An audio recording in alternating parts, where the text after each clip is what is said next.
Welcome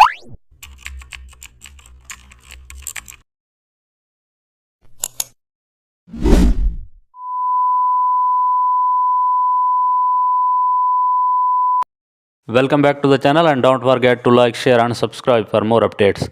Today we are diving into an exciting tutorial how to create dreamy backgrounds with the help of smart filters in Photoshop.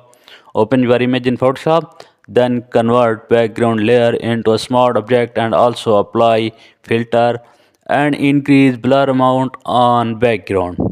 Now add a second point for mid-ground softness.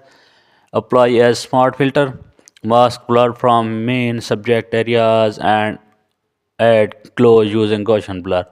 Change glow mode to screen. Adjust blur radius for smooth transitions and combine with color lookup filters. Tweak each filter anytime. Lower opacity if too strong. Compare with and without dreamy.